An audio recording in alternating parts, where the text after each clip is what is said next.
Vou passar a palavra, então, para a professora Maria Isabel. Querida, abre seu microfone aí. Ai, gente, espera que o coração tá disparado. E aí eu tenho uma estratégia para poder lidar com isso, que é escrever.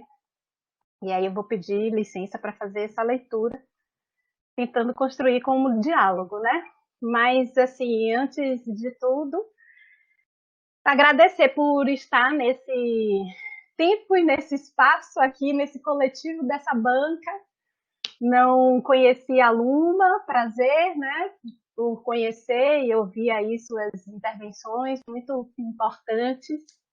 E Dene já, em pouco tempo, a segunda banca, uma pertinho da outra, né? E aí, os dois amores, Tito e Amor. Vamos lá, então. O que dizer do trabalho de Tito e da experiência de pensar junto? Primeiro, o que eu tenho a dizer é que o convite no ano passado, mais ou menos em agosto, né, para acompanhar o trabalho na condição de co-desorientadora, como mencionado por ele, já me impactou incrivelmente. Nem imaginava como podia contribuir, mas super topei pensar junto. E assim foi.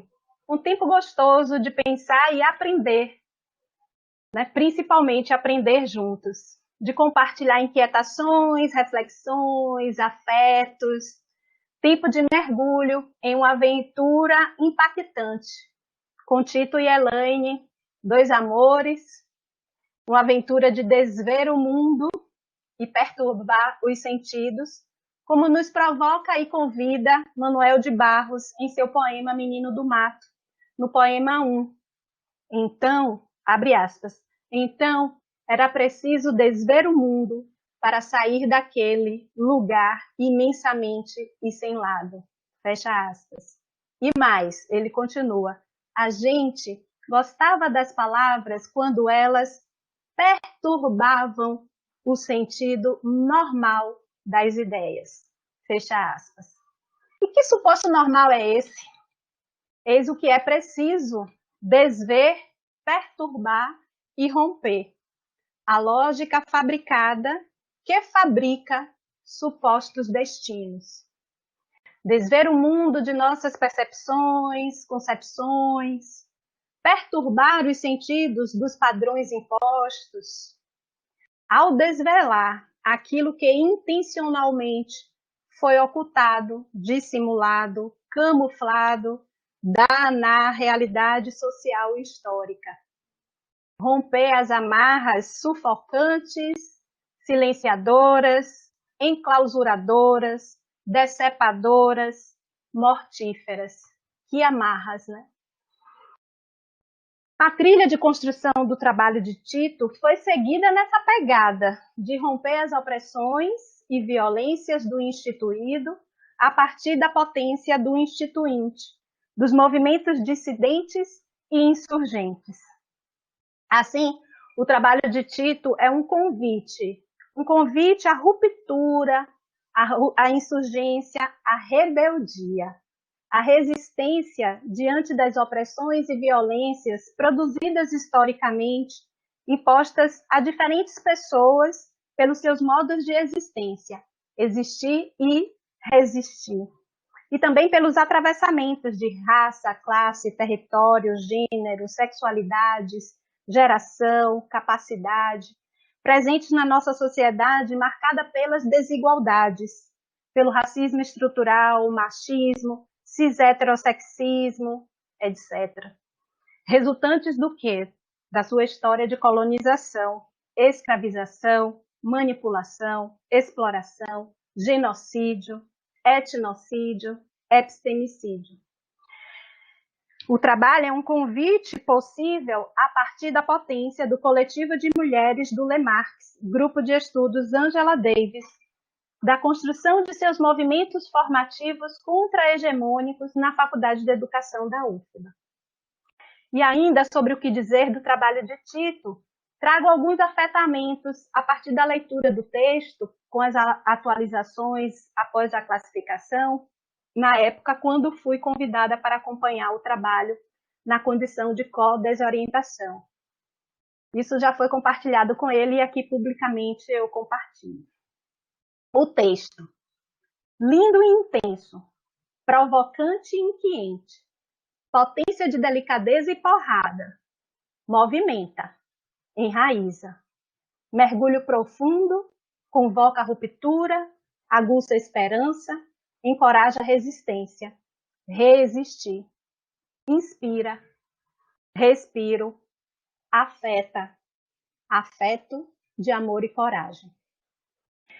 Dessa primeira leitura, afetada por seu movimento transgressor, dissidente e insurgente, o caminho percorrido até chegar aqui foi de intenso mergulho nos movimentos formativos contra-hegemônicos construídos pelo coletivo de mulheres do Lemarx, grupo de estudos Angela Davis, conhecido a partir da narrativa oral e escrita de Tito. E esse conhecimento foi possível fruto da sua escuta ativa e sensível. E que escuta ativa e sensível Tito construiu junto a esse coletivo? Uma narrativa cuidadosa e implicada com o protagonismo do coletivo, tanto na escrita do texto, quanto hoje aqui na sua defesa com a feminagem que ele fez hoje. O caminho percorrido por Tito na pesquisa, na análise e na produção escrita da dissertação foi marcado por sua delicadeza e sensibilidade, além de seu compromisso ético, político, social. Seu texto, como já marcado aqui hoje na banca, seu texto anuncia e denuncia. Tem compromisso histórico, potência.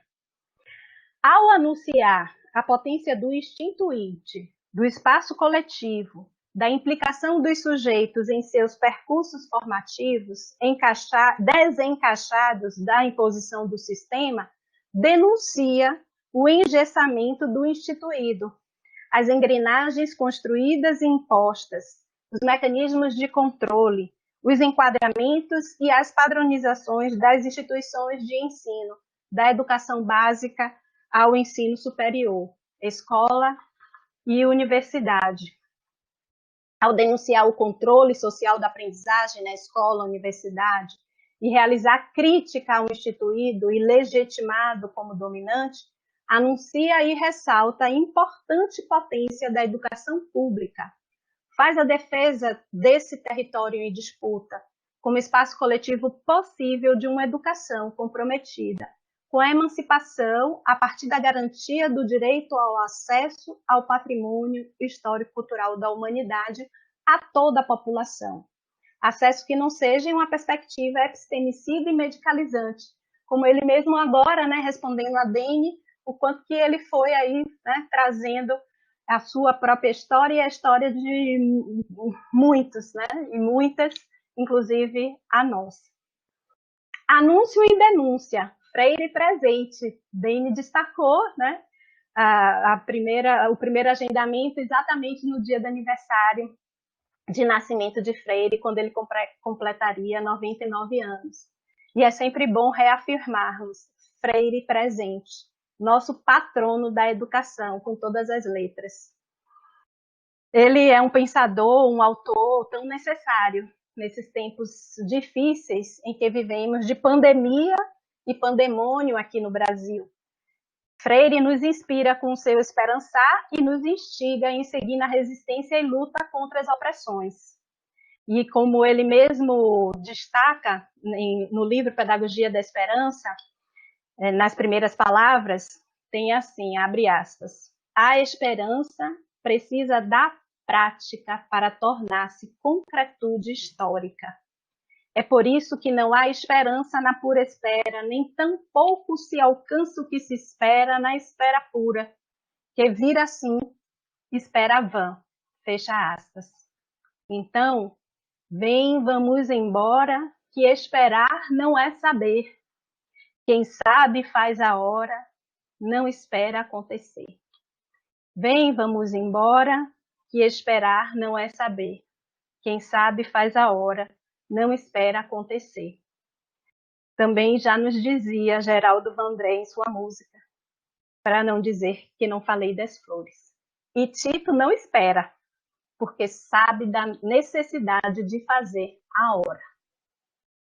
E assim Tito futuca e cutuca com vara curta, com a crítica criativa e inspiradora de seu texto, que também dialoga com a crítica à sociedade escolarizada e medicalizada.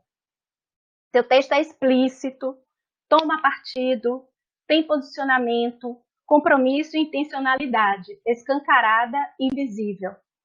Acadêmico, com o rigor e a seriedade científica em diálogo com as normas, movimenta-se na insurgência e na transgressão. A pesquisa e o texto ocupam de dentro e por dentro do instituído e movimenta. É ocupação e movimento. Pesquisa enraizada no tempo, no espaço e na cultura. Tito caracteriza a sua dissertação como, entre aspas, né, como ele coloca, ensaio dissidente.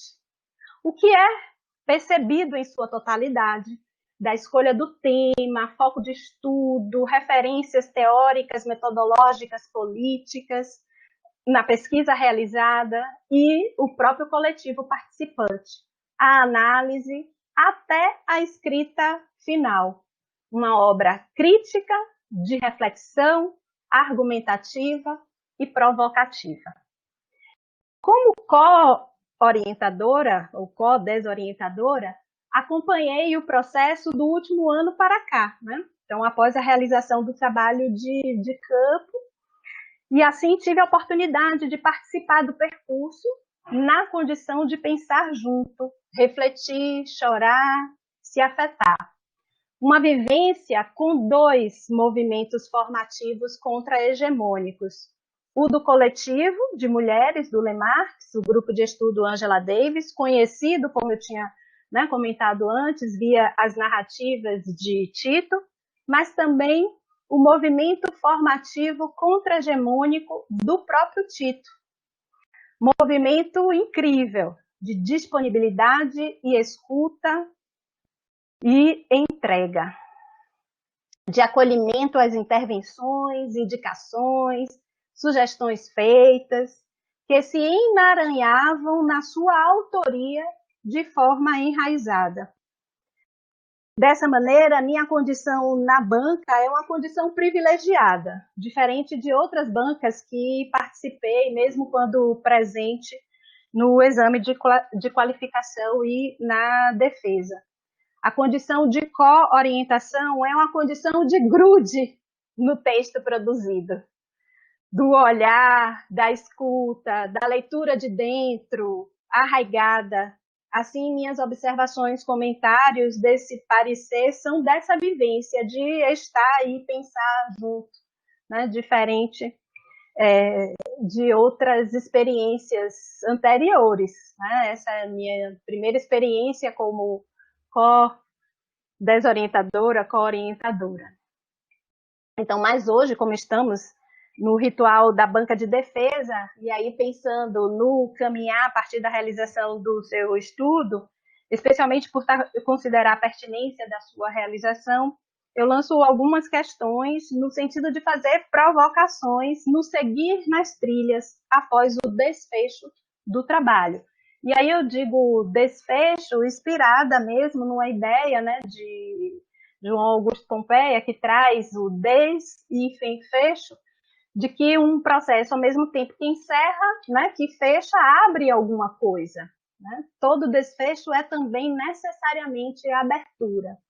Então, qual ou quais portas, janelas, asas se abrem para você, Tito, para o coletivo, para as instituições de ensino, para a sociedade, com esse desfecho que se abre? Que impacto desse trabalho, qual o impacto desse trabalho para a sua formação e atuação profissional e militância? E como você vê seu impacto no campo da educação, nas instituições de ensino. Acho que dialoga um pouco com a questão que Deni trouxe. Qual ou quais desdobramentos esse estudo pode provocar em relação à ruptura das opressões e violências impostas no campo da educação? Para você, como desejo e luta, de que forma essa pesquisa, esse trabalho, pode provocar ruptura, o desver o mundo e perturbar os sentidos no contexto da educação? Como você colocou, abre aspas, temos muito pela frente nas frentes tantas, fecha aspas. Então, quais frentes se firmaram para você depois desse mergulho e esse desfecho que se firmou? E como desfecho do meu o que dizer do trabalho de Tito, reafirmo mais uma vez, né, publicamente, o que também já compartilhei com ele. O texto. Leitura fluida, gostosa, apaixonante. Uma escrevivência, como nos ensina Conceição Evaristo, com seus 3 elementos formadores. A escrita de um corpo, de uma condição, de uma experiência. Seu texto é de pertencimento, corpo, condição, experiência.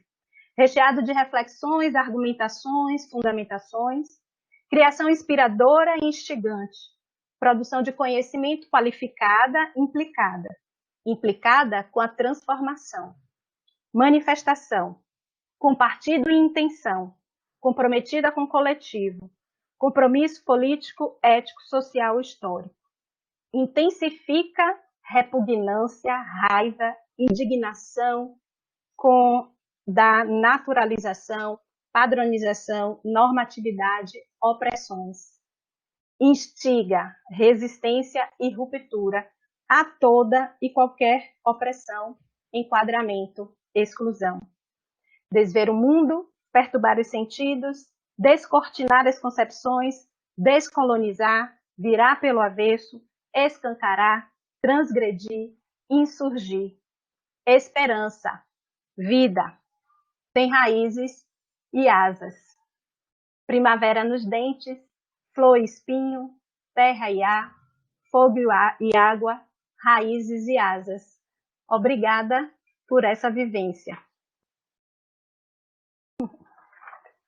É isso. Ai, que linda! Que delícia, Bel. Tito, para de chorar. O microfone. De raízes e asas, né? Que ainda não foi minha professora na graduação, mas é minha professora de movimento social já há algum tempo. Eu sou muito grato pelo nosso encontro e já ouvia falar de você antes mesmo de te conhecer pessoalmente, através de um brother, o Marteluz, lá da UNEB. Ele já falava bem pra caralho de você. Seu olhar sensível, sua escuta atenta, sua parceria é um presente da vida. Sou muito grato por tanto compromisso e delicadeza nos tensionamentos, nos apertos de mente, nas sugestões. Como foi importante conhecer o Willis, a discussão que ele traz e tal, caralho. Como foi desesperador te ver ontem e não poder te abraçar. Eu sou muito grato por ter tido vocês como desorientadoras nesse processo. E aí, quanta pergunta difícil. Mas peraí. Vamos lá. Sobre os impactos, né, na minha formação, os desdobramentos, de que forma essa pesquisa pode contribuir. Eu nunca tinha pensado em fazer mestrado, além dos impedimentos concretos e apesar de ter vivido experiências massa no caos, de ter acessado um outro olhar para a produção da pesquisa, as violências conhecidas nesse território não me faziam desejar. Fui e voltei várias vezes. A academia hegemônica ainda é bastante broxante, né, e arrogantemente vaidosa. Mas a militância foi fortalecendo o entendimento da importância de ocupar esse território. Ver o trabalho da Vivi, do Bruno, da Jaque, né, de Jesus, do Léo Peçanha, da Tiffany, da Cel Cavalcante, da Luma, da Fran Demétrio, da Meg, da Sara, tanta gente foda que tem ocupado a academia para produzir furo nos olhares tiranos. Tudo isso foi fortalecendo a coragem de fazer uso do acesso para fortalecer esses caminhos. Já no EPS, acompanhando um pouco mais de perto, né, o trabalho da galera sendo construído com um compromisso ético foda, bonito pra caralho, trabalho coletivo, todo mundo pensando a pesquisa de todo mundo, porque o compromisso é com a luta e não com o título individualizado, né. A onda foi batendo, né, tanta gente massa mostrando que sim, que apesar das merdas é possível estar nesse território sem se deixar merdificar, atentando para a construção coletiva como caminho possível. E aí, pensando nas contribuições desse trabalho, essa semana eu assisti uma aula foda com umas professoras Maria Elvira Benites e a professora Fátima Lima, da UFRJ, em que elas citaram uma frase da Octavia Butler, que ao pensar as insurgências, ela vai dizer que não há nada de novo sobre o sol, né? Mas há novos sóis. Novos sóis que nos oferecem infinitas oportunidades para reimaginar. Eu penso que é isso. A Terra é desigual. Não por um processo natural, mas por um longo processo injusto, perverso, processos de espoliação, de exploração, de extrativismos brutais, genocídios, estupros, epistemicídios. E, como diz um Bembe, essa dinâmica social, ela deixou vestígios muito profundos, né? Que a gente não pode mais seguir sem olhar. Pela reparação que ele defende, que além de econômica, envolve o processo de recomposição das partes que nos foram amputadas, né? É a reparação dos laços que foram corrompidos, né? O reinício do jogo da reciprocidade sem o qual não pode haver elevação em humanidade, né? Isso sim é decisivo para o desenvolvimento, para que o desenvolvimento emancipatório aconteça. Eu penso que é seguir apostando na partilha do que a gente acessou, buscando entender melhor e cada vez mais profundo as artimanhas dessa estrutura perversa e partilhar com minhas camaradas. Acho que é isso, não sei. Massa. São difíceis para uma vida para pensar, né? Você tem uma vida para pensar, amor. Muito tempo. Bel, eu nem tenho palavras, né? Porque foi tão bonito quando você chegou e foi muito confortável para mim. Eu tenho que confessar isso para você. Confortável no seguinte sentido, de que eu sei que a gente estava numa empreitada difícil, né? Eu e Tito, e de produzir uma coisa bonita e tão intergenérica assim, né? Com conversa tão acadêmico, poético, militante, militudo, como o Tito é, né? E eu lidando com todas essas coisas e preocupada, lógico, né? Já falei isso no começo. E quando a Bel chega, então a Bel chega com um olhar diferente, mas fazendo uma conexão bonita, né? Então, olhando para o texto, aparando a aresta, olhando para as brechas, né? E ela vai me deixando confortável na medida em que aquilo que a gente está fazendo tem um acordo dela. Então, e aí ela fala, não, tá bonito. Aí você fala, nossa, vamos então, né? Vamos então. Porque eu acho que... Então foi muito bom, assim, ter você nesse último ano, né? Nessa reta agora.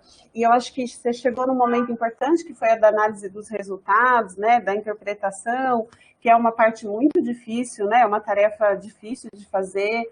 E a gente deixa passar coisas, não consegue olhar. Enfim, então eu acho que foi muito legal, a gente viveu a experiência de orientar Tito juntas, né?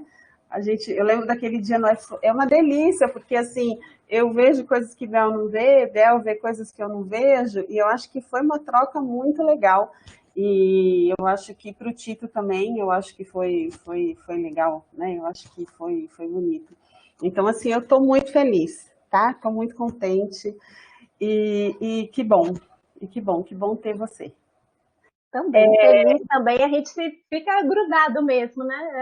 Grude, E aí, isso que é bacana, a gente também tem a possibilidade de sempre muitos outros olhares, né? Porque sempre vão existir, né, olhares, inclusive os nossos próprios, que vão, né, se transformando nesse movimento da vida e que aí a gente vai se percebendo de coisas importantes, né? Como Com hoje aqui a certeza. gente ouvindo de Luma e de Denise, Sim, sim. enfim. Bom, agora a gente tem que passar por avaliação secreta, né, Tito? Mas antes de passar para avaliação secreta,